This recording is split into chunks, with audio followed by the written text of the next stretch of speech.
नमस्कार दोस्तों, स्वागत है आपका अपने प्लेटफॉर्म एनसीईआरटी बाय विक्रम पर। जैसा कि आपको पता है, ये एनसीईआरटी के लाइन बाय लाइन एक्सप्लेनेशन के वीडियोस खास तौर पर बनाए जा रहे हैं, साथ ही अध्यापकगण के लिए और जो बच्चे सिविल सर्विसेज की तैयारी करते हैं उनके लिए। तो दोस्तों, हम पढ़ रहे थे कक्षा 8 की सामाजिक विज्ञान की पुस्तक में अध्याय नंबर 4 और हमारा जो लेसन था इसका नाम है औपनिवेशिक काल।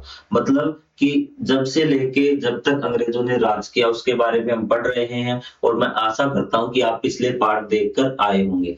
तो इसमें हम पहुंच चुके थे कि अंग्रेज थे, उन्होंने किस प्रकार से भारतीय समाज को प्रभावित किया। 2-3 हमने पढ़ लिए थे, उद्योगों को किस प्रकार से प्रभावित किया, जो गांव की व्यवस्था थी उसको किस प्रकार से प्रभावित किया और भारतीय शिक्षा को किस प्रकार से प्रभावित किया।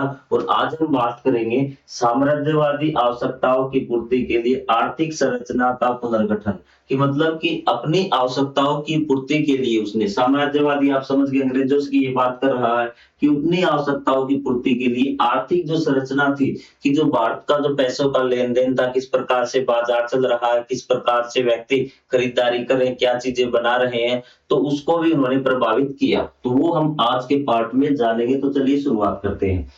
ब्रिटिशों ने भारत की अर्थव्यवस्था को एक आत्मनिर्भर कृषि प्रणाली से परिवर्तित कर दिया भी, जिसमें हस्तशिल्प और विनिर्माण सहायक भूमिका निभाते थे। जो भारत की जो अर्थव्यवस्था थी, मतलब पैसों का जो आजीविका का जो साधन था, मेनली क्या था, कृषि था। अभी एक आत्मनिर्भर कृषि प्रणाली थी, वहीं से लोग ज्यादा रोजगार प्राप्त करते थे। उसके साथ साथ जो हस्तशिल्प थे और विनिर्माण सहायक भूमिका निभाते थे, उसके साथ में लोग हाथों से सामान बनाते थे और जरूरी वस्तुओं का उत्पादन करते थे। ऐसे भारतीय समाज था, मेनली क्या था, कृषि पर निर्धारित था। ठीक है। इसके स्थान पर उन्होंने एक ऐसी व्यवस्था बना दी, संरचना बना दी, जो ब्रिटिश उद्योगों के लिए कच्चे माल की आपूर्ति करती थी। ठीक है। पहले तो वो क्या करते थे कि अपने बारे में सोचते थे, जो भारतीय समाज था वो अपनी आवश्यकताओं के अनुसार चीजों का उत्पादन करता था, खेती करता था। लेकिन अब अंग्रेजों ने उसमें ऐसे परिवर्तन कर दिए कि वो ज्यादा क्या करने लगे, उन्हें विवश होना पड़ा, खुद से मर्जी से नहीं। जो चीजें अंग्रेजों को चाहिए थी वो चीजें ज्यादातर वो बनाने लगे। ठीक है। ये देखिए कि ऐसी संरचना बनाई जो ब्रिटिश उद्योगों के लिए कच्चे माल की आपूर्ति करते थे। कच्चा माल मतलब जिस वस्तु से कोई चीज बनाई जाती है, तो जो पहले वाली वस्तु उसको कच्चा माल बोला जाता है। जैसे आप देखिए कि यहाँ आपको चेयर बनानी है, चेयर के लिए क्या आवश्यकता पड़ेगी, आपको लकड़ी की आवश्यकता पड़ेगी। तो लकड़ी क्या है आपका, इस चेयर उद्योग के लिए कच्चा माल है। तो भारतीय स्टार्टिंग में कृषि करते थे और अपने अनुसार जो हस्तशिल्प का काम था, मतलब जो चीजें बनाते थे वो जारी करते थे। लेकिन जब अंग्रेजी हुकूमत आ गई तो आपके ब्रिटेन में उद्योग थे भाई। ब्रिटेन में क्या थे, उद्योग थे, आपकी मशीनें लगाई गई थी। ठीक है। उन मशीनों को क्या चाहिए, कच्चा माल चाहिए। तो उन्होंने भारत में इस प्रकार की व्यवस्था बना दी कि भारतीय लोग थे उन उद्योगों के लिए कच्चा माल बनाने लगे। वो किस प्रकार से हुआ ये हम इसमें समझेंगे।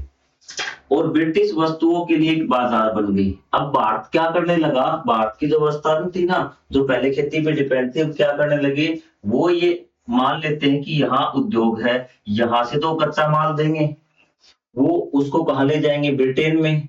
ब्रिटेन में ले जाके क्या बनाएंगे, उससे कुछ चीजें बनाएंगे। जैसे आपका हम मान लेते हैं कि आपका ऊन है, आपकी कपास है, कपास को यहाँ से खरीदेंगे, वो वहां ब्रिटेन ले जाएंगे, ब्रिटेन में उससे कपड़ा बनाएंगे, फिर कपड़ा कहाँ बेचेंगे, भारत में। कि आपका कच्चा माल तो कहाँ से मिलेगा, आपको भारत से मिलेगा। ठीक है। भारत से ले जाएंगे और जो माल तैयार होगा वो भी भारत में बेचेंगे। मतलब कच्चा माल भी मिल गया उसे और बाजार भी मिल गया। ये बात इन दोनों लाइन में बताई गई है। क्या ये बात आपको समझ में आ गई कि वो जो ऐसी संरचना बनाई जो ब्रिटिश उद्योगों के लिए कच्चे माल की आपूर्ति करती थी, अब ब्रिटिश वस्तुओं के लिए बाजार बन गई। इस आर्थिक रूपांतर के तकनीकी पक्षों में जाए बिना हम भारत में निर्मित विशाल रेल संजाल तंत्र का उदाहरण ले सकते हैं। हम देखेंगे रेल वाले तंत्र का, कई आपको पक्ष में बोलेंगे कि अंग्रेजों ने भारत में रेल चलाई, वो किस परिप्रेक्ष्य में चलाई, अभी आपके दिमाग के जो सारे कोने हैं जो बंद थे वो खुल जाएंगे, अभी देखना। इसे प्राय उपनिवेशवाद का वरदान कहा जाता है। यद्यपि रेल मार्गों ने लोगों को एक दूसरे के निकट लाने की भूमिका बताई। इसे क्या कहा जाता है, वरदान कहा जाता है, इसे अच्छी बात कहा जाता है। ठीक है। लेकिन यद्यपि रेल मार्गों लोगों को एक दूसरे के निकट लाने की भूमिका निभाई, भारत के आंतरिक बाजार को एकीकृत किया, परंतु इसका वास्तविक उद्देश्य कच्चे माल को आंतरिक क्षेत्रों से बंदरगाहों तक पहुंचाना तथा ब्रिटिश निर्मित वस्तुओं को संपूर्ण भारत में वितरित करना था। अब देखिए कि मेन समस्या क्या आ रही थी अंग्रेजों को, अभी मैं आपको बता देता हूँ कि पहले आपका कि जो भारत है ना, तो यहाँ पे बंदरगाह थे, यहाँ पे अंग्रेजों के क्या आते थे, समुद्री जहाज आते थे भी, ठीक है। अब यहाँ तक सामान कैसे पहुंचाए, क्योंकि जो कच्चा माल था आपका वो तो भारत के आंतरिक भागों में था, बीच के भागों में था, तो उन्होंने क्या बताया, रेल लाइनें बिछाई हुई, क्या बिछाई, रेल लाइनें बिछाई, जिसके कारण क्या हो, वो आसानी से भारतीय कच्चे माल को बंदरगाहों तक ले जाएगी। बंदरगाह आपको पता होगा कि जहां समुद्री जहाज आपके आके रुकते हैं, अपना सामान चढ़ाते हैं और उतारते हैं, उस क्षेत्र को क्या कहा था, बंदरगाह कहा जाता है। और फिर जो जहाज अंग्रेजी सामान लेके आएगा, उस सामान को भी भारत के लोगों तक पहुंचाया जाए। उनका मेन उद्देश्य ये था, न कि भारतीयों की भारत की तरक्की करना। आपको चीजें क्लियर हुई? ये रहा। यद्यपि रेल मार्गों ने लोगों को एक दूसरे के निकट लाने की भूमिका निभाई, हाँ, भारत के आंतरिक बाजार को एकीकृत किया। एकीकृत मतलब उन सभी बाजारों को जोड़ा रेल लाइनों के माध्यम से, कि कोई यहाँ पर है, कोई यहाँ पर है, भारत का, ठीक है, कोई यहाँ पर है, तो रेल लाइनें क्या होंगी कि ये अपना सामान यहाँ रख देंगे। इस प्रकार यहाँ से वो क्या हो गए, रेल लाइनों ने भारत के बाजार को एकीकृत किया, एक साथ जोड़ा। इसका वास्तविक उद्देश्य क्या था, कच्चे माल को आंतरिक क्षेत्रों से बंदरगाहों तक पहुंचाना। ये बात समझ में आ गई, किस प्रकार से जो कच्चा माल था यहाँ तक पहुंचाना, फिर यहाँ से कहां ले जाएंगे, ब्रिटेन से। ब्रिटेन से क्या करते थे, वो चीजें बनाकर लेके आते थे और भारतीयों को फिर बेच देते थे। देखो कितना फायदा उठा रहे हैं भाई। और ब्रिटिश निर्मित मतलब ब्रिटिश में जो निर्माण हुआ उन वस्तुओं का संपूर्ण भारत में वितरित करना, मतलब अलग अलग शहरों में पहुंचा देना। रेल मार्गों का निर्धारण प्राय विद्यमान व्यापार मार्गों की उपेक्षा करते हुए केवल उपनिवेशी आर्थिक हितों की पूर्ति हेतु, ये कहता है कि रेल मार्ग का जो निर्धारण था ना, जहां से रेल की पटरियां बिछाई गई, विद्यमान व्यापार मार्गों की उपेक्षा करते हुए केवल उपनिवेशी आर्थिक हितों की पूर्ति हेतु करवाया गया था भी। तो ये समझिए आपका, यहाँ पे देखिए ये आपका है कि 1860 में मद्रास रेलवे भारत में रेल नेटवर्क का संचार करने वाली कंपनियों में से एक का बाप इंजन ये था भी किया गया। एक अन्य उद्देश्य यह था कि सेना को उनकी छावनियों से शीघ्र ही किसी दूरवर्ती विद्रोह या स्थल तक पहुंचाया जा सके। उसने कहा कि जो रास्ता है ना, जो रेल लाइनें बिछानी थी, ठीक है, तो वो क्या बिछाई गई, उन्होंने अपनी सहूलियत के लिए बिछाई गई, ठीक है। उन्होंने भारतीयों का नहीं देखा कि भारतीयों का क्या भला होगा, तो उन्होंने मान लेते हैं कि यहाँ से व्यक्तियों को जाना है भी, ये रास्ता है आपका कि यहाँ कोई शहर है, यहाँ पे व्यक्तियों को जाना है, इस रास्ते से यहाँ पहुंच जाए। अगर इस प्रकार से रेल लाइन बिछ जाए ना, तो उसको बहुत अच्छी इन जो यहाँ इस क्षेत्र में रहते हैं उनके लिए बहुत बड़ी असुविधा हो जाए। अब मैं मान लेता हूँ यहाँ पे अंग्रेजों को क्या कच्चा माल मिलता है, कपास मिलती है भी, ठीक है। तो अब अंग्रेजों ने क्या किया, यहाँ पर क्या किया, रेल लाइन बिछा दी। उन्हें यहाँ से कोई मतलब नहीं है, भारतवासियों को कितना लाभ होता है, नुकसान, कोई मतलब नहीं है। उन्हें अपना कच्चा माल कहाँ, बंदरगाह तक पहुंचाना था। दूसरी बात ये थी कि पहले जब विद्रोह होते थे, कोई विद्रोह कर देता था, कोई राजा खिलाफ हो जाता था, तो जो आपके ये अंग्रेज सैनिक थे, इनको पहुंचने में क्या था, काफी समय लग जाता था, पैदल जाते या फिर और किसी माध्यम से जाते। अब रेल हो गई ना, तो ये रेल के माध्यम से तुरंत पहुंच जाते थे भी। जहां विद्रोह हुआ वही चारों तरफ से रेल में बैठ के सिपाही आगे उस विद्रोह को, राजा को या फिर कोई और भी नेता हो, उसको वो दबा देते थे। आपको आई बात समझ में? आइंदा से आपके सामने कोई कहे कि अंग्रेजों ने भारत में एक भी भलाई का काम किया हो, एक भी, वो सिर्फ उन्होंने अपने स्वार्थ के लिए किया था, ठीक है। अब वो है कि उसमें हमारा भी तुक्का लग गया, कुछ भला हो गया, रेल की पटरियां जब वो छोड़ के गए तो यहाँ रह गई, वो चीजें हमारे काम में आ गई। मेन काम उनका हमारी भलाई नहीं था, वो क्या था, खुद की भलाई था। आपको ये बात ध्यान रखनी है। अतः भारत में रेलों का निर्माण औपनिवेशिक शासकों की ओर से दिया गया कोई उपहार नहीं था। उसने कहा, जिसे वरदान बता रहे हैं ना रेल लाइनों को, तो ये हमारे लिए वरदान नहीं था, ये हमें लूटने के लिए एक उपकरण था। रेल लाइनें जो भारत में बिछाई गई, इसका अधिकांश व्यय भारतीय कर राजस्व से वहन किया गया। और मोटी बात देखिए कि हमें लूटने के लिए रेल लाइनें बिछाई गई, और उन रेलों में जो खर्चा हुआ, रेल लाइन का जो खर्चा हुआ, वो भी क्या है, कि भारत से ही वो लिया गया, अर्थात भारतवासियों ने ही ऐसी अधोसंरचना के लिए धन प्रदान किया जो मुख्यतः ब्रिटिश रणनीतिक और व्यापारिक हितों की पूर्ति थी। मतलब उनके ही व्यापारिक जो हित थे ना, उनके ही लाभ के लिए ये नीतियां सारी थी, रेल लाइन वाली भी, न कि जन सामान्य की आवश्यकताओं की। टेलीग्राफ नेटवर्क के विषय में भी यही बात कही जा सकती है। टेलीग्राफ में भी यही होगा कि उन्होंने अपने जो संदेश थे वो पहुंचाने के लिए जल्दी जल्दी ये चीजें करवाई, और सबसे खराब बात ये रही कि उन्होंने इसका जो खर्चा लिया वो भी हमसे ही लिया गया, हम भारतीयों से ही लिया गया। तो कोई भी अंग्रेजों की सुविधा थी वो भारतीयों के लिए नहीं थी। यहाँ तक कि औपनिवेशिक शासन की प्रशासनिक लागत भी भारतीयों द्वारा वहन की जाती थी। प्रशासनिक ढांचे, सैनिक छावनी या ब्रिटिश अधिकारियों की भव्य जीवन शैली, ये सब भारतीय कराधान से पोषित थे। संक्षेप में कहा जाए तो भारतवासियों ने अपने ही अधिनिकरण के लिए स्वयं धन उपलब्ध कराया गया। अब देखिए, मतलब कहने का मतलब ये लाइन एक छोटी सी है, लेकिन इस लाइन का मतलब बहुत बड़ा है। किसने कहा कि जो अंग्रेजों ने जो खर्चा करते थे, भारत औपनिवेशिक शासन की प्रशासनिक लागत भी, मतलब किसी को तनख्वाह देनी होती किसी अंग्रेज अधिकारी को, या फिर प्रशासनिक ढांचे, कोई आपको ऑफिस बनवाना अंग्रेजों ने, ठीक है, या फिर सैनिक छावनी है, सैनिकों की तनख्वाह, ब्रिटिश अधिकारियों की भव्य जीवन शैली, उनके जो सारे खर्चे थे, ये सब भारतीय कराधान से पोषित थे। भारतीय कराधान मतलब भारतीय जो टैक्स देते थे उसी के द्वारा वे लेते थे, ठीक है, उसी में से वो सारा खर्च करते थे। अब ये लाइन समझना, संक्षेप में कहा जाए तो भारतवासियों, इस साइड से दिखा देता हूं, भारतवासियों ने अपने ही अधिनिकरण के लिए, मतलब खुद को ही गुलाम बनाने के लिए स्वयं धन उपलब्ध कराया गया, ठीक है। हमने रेल के लिए धन दिया, हमने दिया ना। अब रेल से क्या हुआ, जो भी उनका विरोध करता, सैनिक एक स्थान से दूसरे स्थान तक पहुंच जाते, उसको दबा देते, किसका फायदा हुआ, रेल का। अंग्रेजों को हुआ, किस चीज में, हमको ही गुलाम बनाने के लिए। टेलीग्राफ था आपका, उसका खर्चा हमने दिया, किस लिए दिया, ताकि अंग्रेजों की जो नीतियां थी, कोई भी समाचार था जल्दी जल्दी, हमारे तो कुछ काम का था ही नहीं, हम खुद ही हमें गुलाम बनाने के लिए धन उपलब्ध करवा रहे थे भी, ठीक है। ये लाइन इस मतलब का था। शायद अब आपको भी समझ में आ गया होगा, यदि समझ में नहीं आया तो एक बार अध्याय को दोबारा पढ़ लेना भी, आपको सारी चीजें क्लियर हो जाएंगी।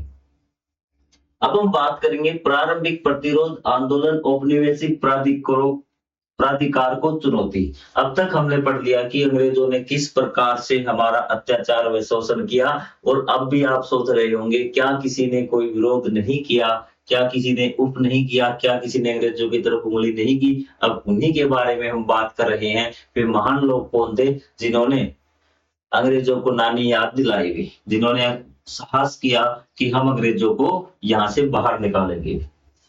भारत ब्रिटिश के लिए संपदा, प्राकृतिक संसाधनों तथा मानव संसाधनों का इतना विशाल स्रोत था कि उन्हें उसे ब्रिटिश साम्राज्य के मुक्त में मणि की संज्ञा दी गई, ठीक है। इन्होंने कहा कि भारत ना इतना ज्यादा उनके लिए लाभकारी हुआ, तो उन्होंने बोल दिया कि ये भारत तो क्या है, ब्रिटिश साम्राज्य के लिए मणि है भी। मणि मतलब वो सबसे कीमती चीज होती है मणि, तो वही चीज इतिहासकारों ने बताया है कि भारत तो जो अंग्रेज थे ना, उनके लिए एक किस्म की मणि है। आपको आ रही बात समझ में? उन्हें कहा ब्रिटिश साम्राज्य के मुक्त में मणि है, the jewel in the crown of the British empire की संज्ञा दी, और यह भी उद्घोषित किया कि भारत सदा के लिए ब्रिटिश साम्राज्य का अंग बना रहेगा, जिस पर सूर्य कभी अस्त नहीं होता। इन्होंने कहा कि भारत हमेशा हमेशा के लिए ब्रिटिश का अंग बना रहेगा, और जहां सूर्य कभी अस्त नहीं होगा। क्योंकि ये देखिए आपका कि जो आपका भारत है, एशिया है आपका, एशिया में भारत, या दक्षिण एशिया में, यहाँ पे आपका यूरोप हो गया, कि पहले यहाँ सूरज है, वहां आपका ब्रिटेन में क्या होगी, रात होगी। तो ये मान सकते हैं ना कि अगर ये इसका हिस्सा होता, भारत ब्रिटेन की गुलामी रहता, तो इसको ब्रिटेन ही मानिए, भारत का गुलाम रहता। तो यहाँ आपका दिन है, सूरज अस्त नहीं है ना, जब यहाँ पे रात होगी तो यहाँ पे क्या हो जाएगा, दिन हो जाएगा। तो इस प्रकार बताई गई कि सदा के लिए भारत इसके अधीन रहेगा और जहां ब्रिटेन का सूरज कभी अस्त नहीं होगा। जब भारत में सूर्य निकलेगा तो वहां रात हो जाएगी, यहाँ रात होगी तो वहां सूरज निकल जाएगा। इस प्रकार की ब्रिटेन जो साम्राज्य होगा उसमें हमेशा दिन रहेगा। इस प्रकार की संज्ञाएं दी गई थी, इस प्रकार की बातें की गई थी। तो फिर भारत कैसे अंग्रेजों के चुंगल से बाहर निकला, उसी के बारे में हम आगे अब बात करेंगे।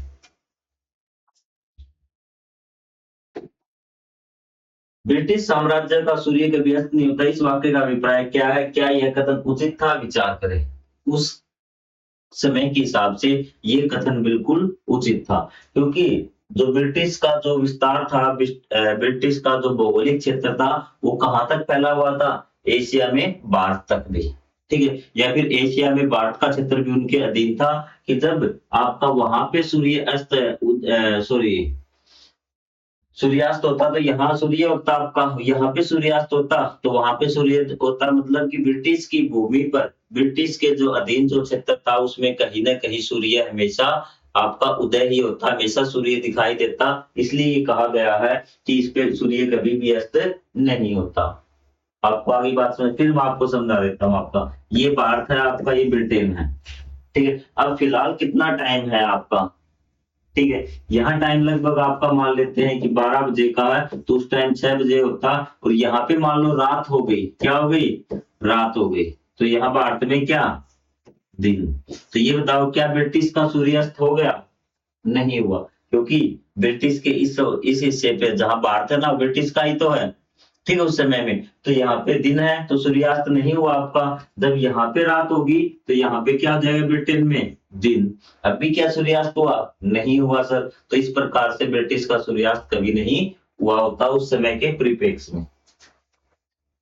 तथापि भारत पर ब्रिटिश अधिग्रहण के आरंभ से ही प्रतिरोध की चेष्टाएं प्रकट होने लगी, जो इस स्वयंभू अतिथि को निष्कासित करने के लिए प्रयासरत रही हुई, ठीक है। उसने कहा कि भारत पर जो ब्रिटिश अधिकरण करने लगे, भारत एकदम से तो कब्जा किया नहीं, उन्होंने धीरे धीरे पूरे भारत पे कब्जा किया। तो जब इन्होंने कब्जा करने की शुरुआत की, तब से ही प्रतिरोध मतलब विरोध की चेष्टाएं, विरोध की इच्छाएं प्रबल हुई, प्रकट हुई, जो इस स्वयंभू अतिथि को निष्कासित करने के लिए प्रयासरत रही। स्वयंभू अतिथि मतलब जो अपने आप अतिथि बन के आया था, किसी ने बुलाया नहीं था, वो अपने आप से अतिथि बन के आए थे अंग्रेज भी, ठीक है। आइए कुछ ऐसे ही आरंभिक प्रतिरोध का संक्षिप्त अवलोकन करें, परंतु पहले ब्रिटिश भारतीय साम्राज्य का मानचित्र सावधानी पूर्वक देख ले। अब हम देखते हैं कि ब्रिटिश का जो मानचित्र था, जो साम्राज्य था, वो कहां तक फैला हुआ था।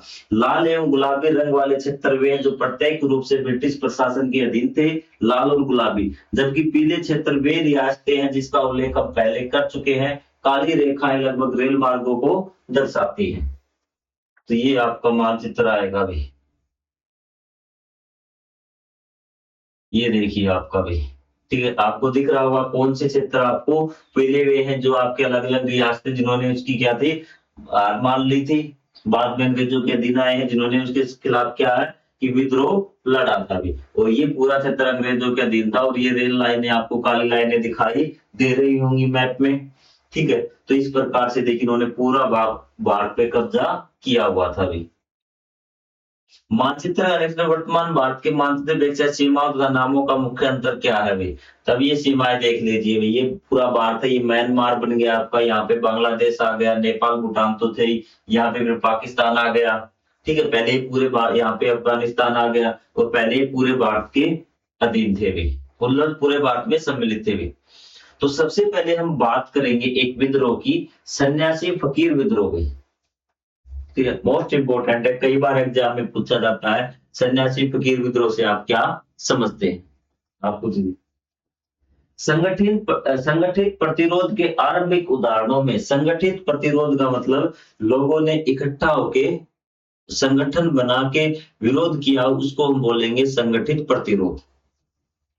प्रतिरोध आरंभिक उदाहरणों में से एक है, जिसे प्राय सन्यासी विद्रोह कहा जाता है, फिर फकीर विद्रोह भी कहा जाता है। 1770 के भीषण अकाल वाला टाइम तो आपको याद होगा। भीषण अकाल के पश्चात बंगाल में आरंभ हुआ सन्यासी। सन्यासी कौन थे? हिंदू तपस्वी। और फकीर कौन थे? मुस्लिम दरवेश। जो परंपरागत रूप से तीर्थ यात्रा परोपकार हेतु स्वतंत्र रूप से भ्रमण करते थे। कुछ हिंदू धर्म के लोग थे जो धार्मिक शिक्षाएं देते हुए घूमते थे इधर उधर, ठीक है। उसी प्रकार मुस्लिम में थे जिसको बोला जाता था दरवेश। परंपरागत रूप से तीर्थ यात्रा एवं परोपकार हेतु स्वतंत्र रूप से भ्रमण करते थे, तीर्थ यात्राओं के लिए पवित्र स्थानों से घूमते रहते थे।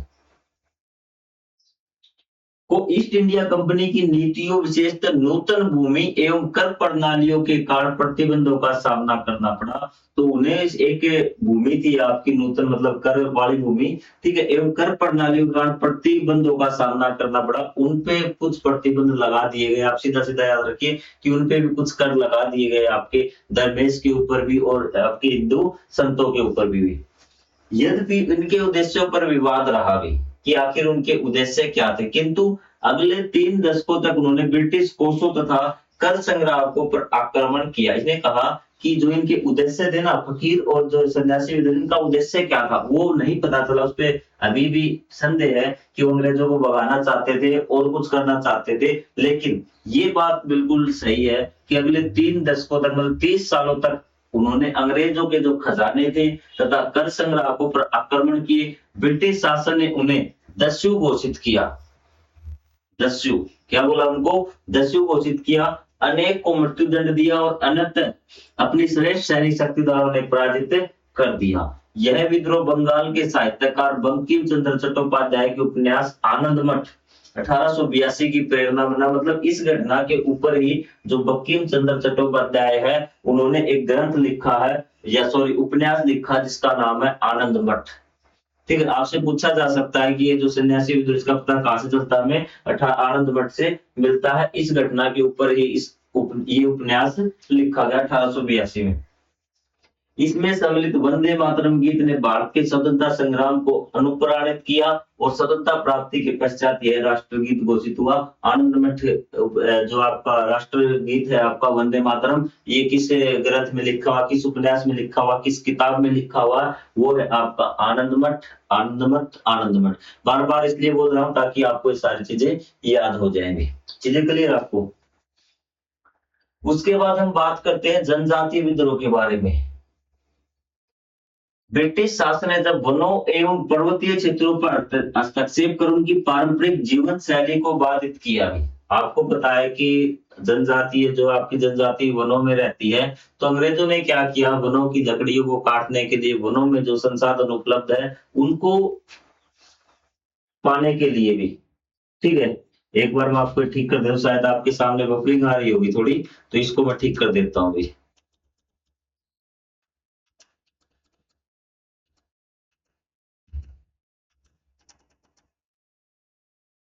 ठीक है, तो इन वनों के अंदर जो जनजातियां रहती थी वो संकट में आ गई थी। ठीक है, अगर आप वनों में रहते हैं, वनों को काटने लगेंगे तो आपका जीवन संकट में आ जाएगा, स्वाभाविक सी बात है। उन्हें आदिम कहकर वनों, वनोपजनों और भूमि से वंचित कहा गया कि उन्हें बोला गया आदिम। और जो सन्यासी थे उनको क्या बोला गया था? दस्यु बोला गया था। दस्यु, आधा से दस्यु, आपको नाम ध्यान रखना। तो इनको क्या कहा गया? आदिम कहा गया। और इनकी भूमि से वंचित कर दिया गया। नग्न कर लगाए गए, जिनसे कहा गया कि अगर तुम्हें यहाँ रहना तो कर देना पड़ेगा। उन्हें ऋण जाल में फंसाया गया, मतलब उनको पैसे दिए गए, उधार दिया गया, कर्जा उनको दिया गया, उसमें फंसाया गया। उनकी पंचायतों को समाप्त कर अंग्रेजी न्याय व्यवस्था लागू कर दी। जनजातियों को सभ्य बनाने, उन्हें ईसाई धर्म में धर्मांतरित करने के लिए मिशनरियों को प्रोत्साहित किया गया। और जो आपके ईसाई मिशनरी बोलते हैं, जैसे आपके पुजारी होते हैं ना, तो उनका मिशनरी का मेन मकसद क्या है? लोगों को किसी प्रकार से बुला फुसलाकर ईसाई धर्म कबूल करवाना भी। तो ये सारे काम करवाए गए भी। उनकी जो पद्धति उसको नष्ट करवा दिया गया। ठीक है, अंग्रेजी कानून उनके लिए बना दिए गए, उन पे कर लगा दिया गया, उनको कर्जा दिया गया। ठीक है, ईसाई उनको जो ईसाई मिशनरी थे उनको लालच देते कि अगर तुम ईसाई धर्म अपना लोगे तो हम तुम्हें इस प्रकार से खाने पीने के लिए देंगे, इतनी जमीन दे देंगे, तुम्हारा ये कर माफ कर देंगे। तो इस प्रकार की चीजें उनके साथ हुई भी। यहाँ तक कि एक औपनिवेशिक विधि द्वारा सैकड़ों जनजातियों को अपराधी जनजाति घोषित कर उनके साथ दशकों तक अन्याय हुआ भी। उन्होंने क्या किया कि एक औपनिवेशिक विधि द्वारा की कोई भी कानून होगा उसके द्वारा क्या किया गया, बहुत से जो जनजातीय थे उनको अपराधी जनजाति घोषित कर दिया, उनके साथ दशकों तक अन्याय हुआ। ठीक है, उपरोक्त दुर्व्यवहारों के कारण कुछ जनजातियों ने औपनिवेशिक सत्ता के विरुद्ध विद्रोह कर दिया। अब आदमी बर्दाश्त करे तो कितना करेंगे, तो ये सब चीजें बर्दाश्त करते आ रहे थे और उपरोक्त दुर्व्यवहारों के कारण कुछ जनजातियों ने औपनिवेशिक सत्ता मतलब अंग्रेजों के विरुद्ध क्या कर दिया, विद्रोह कर दिया। विद्रोह के कारण आपको पता चलते होंगे, वो जंगलों को काट रहे थे, उनको उनसे बेदखल कर दिया गया जंगलों से, उन पे कर लगा दिए गए, उनको कर्जा दे दिया गया, उनका धर्मांतरण कराया गया, उन पे अंग्रेजी न्याय व्यवस्था थोप दी गई। तो कितने उनके साथ अत्याचार किए, उनको अपराधी घोषित कर दिया गया। ठीक है, ये सारे कारण करते करते क्या आ गए, परेशान हो गए और आखिर उन्होंने क्या कर दिया, विद्रोह कर दिया। इस तरह की पहली घटनाओं में एक को नाम देते हैं हम कोल विद्रोह 1831 से 1832, जिसमें छोटा नागपुर झारखंड क्षेत्र में जब ब्रिटिश शासन की भूनीति ने मूल निवासियों की उपेक्षा कर बाहरी लोगों को लाभान्वित किया। यहाँ क्या हुआ कि जो आपकी इन्होंने क्या किया, जो आपकी इनकी कोल विद्रोह था ना, ये जो जनजाति रहते थे, इनकी जमीन उन्होंने बाहरी व्यापारियों को देनी शुरू कर दी हुई। ठीक है, जो आपके बाहरी जमींदार थे उनको बेचनी स्टार्ट कर दी हुई। ठीक है, कोल जनजातियों जैसे मुंडा उराव भी ये यहाँ रहते हैं। आपको याद रखना है कि जो आपका छोटा नागपुर वाला झारखंड जैसा क्षेत्र है, वहां पे जो जनजातियां रहती है वो रहती है मुंडा उराव। विद्रोह करते हुए अस्थायी रूप से कुछ महत्वपूर्ण क्षेत्रों पर अपना नियंत्रण स्थापित कर दिया था, किंतु ब्रिटिश सेना ने उन्हें पराजित कर दिया। संथाल विद्रोह भी 1831-1832 में कोल विद्रोह था।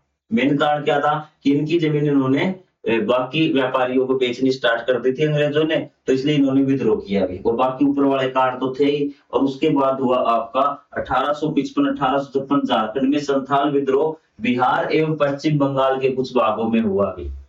ये कहाँ हुआ था आपका कोल विद्रोह, छोटा नागपुर झारखंड। ये आपका हुआ था आपका बिहार और झारखंड पश्चिम बंगाल के कुछ भागों में हुआ। एक व्यापक विद्रोह था, सिद्धू और कान्हू मुर्मू के नेतृत्व में भी। इसके नेताओं के नाम आपको बताए गए हैं कि जो आपका संथाल विद्रोह था उसके नेता कौन थे, उसके थे कान्हू और आपके सिद्धू मुर्मू। बंधुओं के नेतृत्व में संथाल जनजातियों ने साहूकारों और जमींदारों के विरुद्ध विद्रोह किया। मेन विद्रोह किसके था, ये साहूकारों और जमींदारों के विरुद्ध विद्रोह था, जो ब्रिटिश समर्थन से उनके पूर्वजों की भूमि छीन रहे थे, जो अंग्रेजों का साथ दे रहे थे और उनके पूर्वजों की भूमि छीन रहे थे। मेनली विद्रोह किसका था, साहूकारों एवं जमींदारों के विरुद्ध था। किन्होंने किया, संथाल जनजाति ने किया। जो उनके नेता थे वो कौन थे, सिद्धू और कान्हू मुर्मू थे भी। ठीक है, उन्होंने जो जमींदार और व्यापारी वो कौन थे, साहूकार, वो अंग्रेजों के पक्ष के थे, तो इसको अंग्रेजों के खिलाफ ही विद्रोह माना जाता, क्योंकि ये सभी किसके कहने पर कर रहे थे, अंग्रेजों के कहने पर कर रहे थे। उन्होंने अपने शासन की घोषणा की और रक्त की अंतिम बूंद तक युद्ध का संकल्प लिया। ब्रिटिश प्रतिक्रिया निर्मम थी। कुछ आरंभिक स्थिति के उपरांत उन्होंने गांव को जला दिया, हजारों संथालों की हत्या कर दी, अंततः विद्रोही नेतृत्व को भी मार डाला। फिर भी यह शासी विद्रोह अन्य जनजातियों के लिए औपनिवेशिक प्रतिरोध की प्रेरणा बना, कि जब लोग इसके बारे में सुनते थे उनमें साहस आता था कि अगर संथाल मारे गए तो बेशक हम भी मारे जाएं, हम विरोध पक्का करेंगे भी। चीजें क्लियर हो रही है। आपने कोल विद्रोह पढ़ लिया, संथाल विद्रोह पढ़ लिया। ठीक है, इलस्ट्रेटेड लंदन न्यूज 1856 का एक रेखाचित्र जिसमें संथाल विद्रोह और बंदूकधारी सिपाहियों के बीच असमान टकराव को दिखाया गया। तो ये देखिए किस प्रकार का टकराव है कि एक साइड तो क्या धनुष बाण लिए हुए हैं और दूसरी तरफ क्या है, आपके बंदूकधारी यहाँ पे आपको खड़े दिख रहे होंगे। ठीक है, ये किस असमान मतलब एक टकराव है भी, यहाँ बंदूक लेके खड़े, यहाँ बंदूक लेके खड़े, किस प्रकार से मारे गए हैं ये संथाल जनजाति वाले, कि गुस्सा तो आज भी बहुत आता है भी। ठीक है, कि काश हम उस जमाने में पैदा हुए होते तो भारत को बहुत जल्दी आजाद करा लेते, लेकिन उस टाइम भी क्रांतिकारियों ने शायद कोई कसर नहीं छोड़ी होगी भारत को आजाद कराने में। ठीक है, लेकिन थोड़ा सा किस्मत पे होता है कि हम भी उस जमाने में पैदा होते तो देश के लिए मरते मिटते। लेकिन अब भी अगर आप एक जिम्मेदार नागरिक का कर्तव्य निभाएंगे तो अब भी आप किसी क्रांतिकारी से कम नहीं। मेन बात है कि आपको देश के लिए आगे बढ़ना, पढ़ना है, लिखना है और देश के विकास में सहयोग देना। चित्र 4-5 तक कलाकार की कल्पना 1856 में चित्रित संथालों के वर्ण, वस्त्र, अस्त्रों को ध्यान में देखे यह अनुमान लगाए कि ब्रिटिश की सामान्य जनता में यह चित्र किस प्रकार की धारणा उत्पन्न करता होगा। तो उसने देखा होगा जब ये चित्र अखबारों में छपा होगा, ब्रिटेन के अखबारों में, तो वहां के लोगों ने देखा होगा तो ये चित्र किस प्रकार की धारणा उनमें पैदा करता होगा कि शायद कहीं न कहीं ब्रिटेन वाले सोचते होंगे कि कितने बहादुर लोग हैं ये भारत के, कि किस प्रकार से लड़ रहे हैं, कि सामने बंदूकों वाले खड़े हैं और फिर भी अपने धनुष बाण खड़े, साथ ही उनके साथी मरे हुए पड़े हैं और फिर भी वो लड़ रहे हैं, कि कमाल की उनमें भावना होगी देशभक्ति की और भारतवासियों को बहुत बहादुर सोचते होंगे। आपके सामने ऐसा चित्र है तो आप भी सोचेंगे कि ये बंदा बहुत बहादुर है। तो अगले पार्ट में हम जिक्र करेंगे आर्थिक शोषण के विरुद्ध कृषकों का विद्रोह भी। ठीक है, आज का हमारा पार्ट यही समाप्त तो होता है और मैं आशा करता हूं कि आपको बड़ा आनंद आ रहा होगा भारत का इतिहास पढ़ने में। मिलेंगे अगले पार्ट में, तब तक के लिए जय हिंद, जय Bharat, thank you very much.